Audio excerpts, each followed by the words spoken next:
Ciao, bentornati sul nostro canale. Nel video di oggi parleremo del mese di luglio nel Medioevo.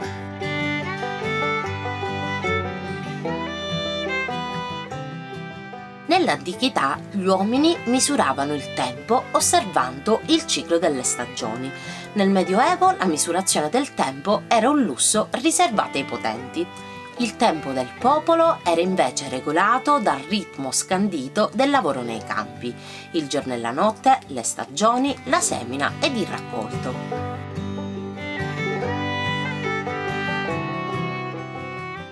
L'iconografia medievale del mese di luglio ci riporta infatti nel pieno delle attività rurali.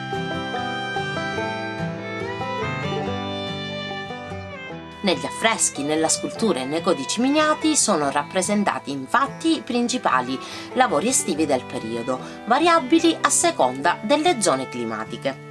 Se esaminiamo i libri d'ore, che erano dei manoscritti miniati molto comuni nel periodo medievale, vediamo che il lavoro veniva svolto interamente a mano e impiegava tutta la famiglia.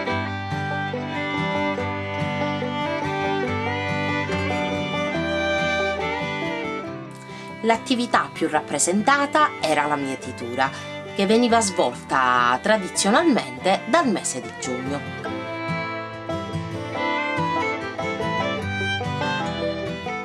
Le illustrazioni rappresentavano sia il lavoro del contadino solitario che impugnava la falce, che scene di più grande realismo dove venivano descritte scrupolosamente le attività lavorative dei contadini.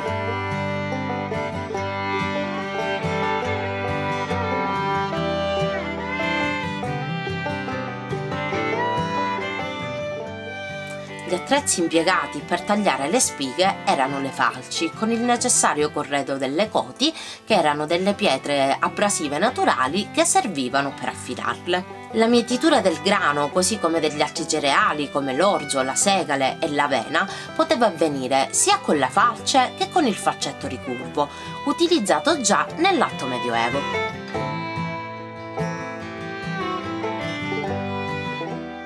In ogni caso il lavoro veniva svolto a mano e le spighe venivano riunite in govoni che venivano lasciati sui campi ad asciugare.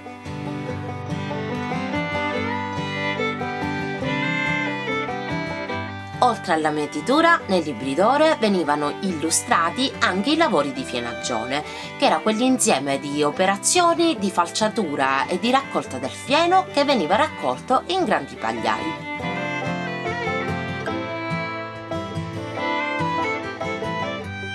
Dopo la mietitura avveniva la trebbiatura. Il grano e gli altri cereali, una volta seccati, venivano trasportati al maso per essere trebbiati. Questa operazione serviva per separare i chicchi dalla spiga.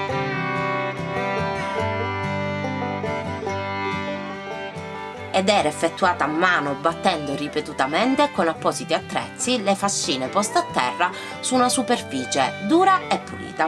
Questo serviva a separare il grano dalla paglia.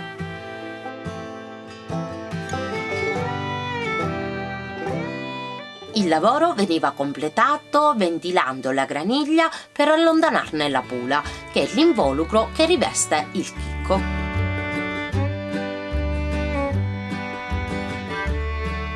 Invece, dal punto di vista simbolico e culturale, è utile sapere che l'intero ciclo di vita del grano e degli altri cereali era accompagnato da rituali che avevano lo scopo di assicurare la riuscita della coltura e l'abbondanza delle messi.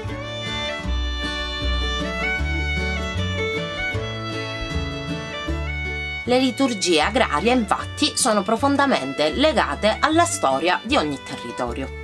Secondo una credenza diffusa, nel raccolto si manifestava una forza che si concentrava nell'ultimo covone o nelle ultime spighe mietute.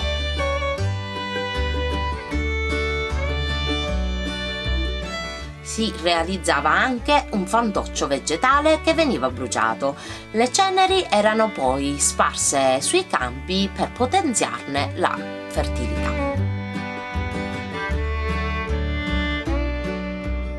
Questa era una potente connessione tra vita, morte e rinascita che collegava da tempo immemore le numerose culture primitive che popolavano la zona mediterranea. Vi era anche l'usanza di gettare il fandoccio in acqua per simboleggiare la pioggia che avrebbe portato beneficio al futuro raccolto.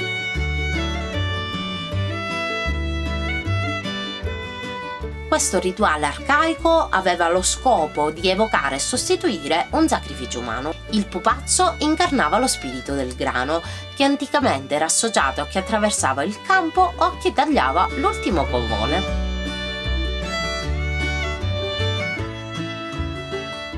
Qui da noi in Sicilia esistevano anche delle orazioni rivolte a Sant'Antonio che venivano ripetute costantemente.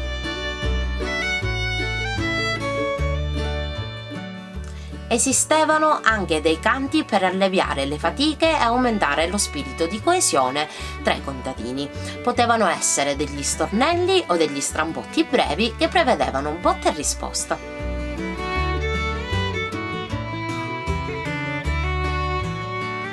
La festa del raccolto viene ancora oggi festeggiata in molte località ed è strettamente connessa a queste tematiche e all'importanza della rinascita e della celebrazione della vita come atto benaugurante fondamentale per conseguire i raccolti nell'anno successivo. Il video di oggi è giunto al termine. Per Aspera ad Astra iscrivetevi al nostro canale e lasciate un bel like. Non dimenticate di attivare la campanellina e di seguirci su Instagram e Facebook. Ci vediamo al prossimo video. Ciao!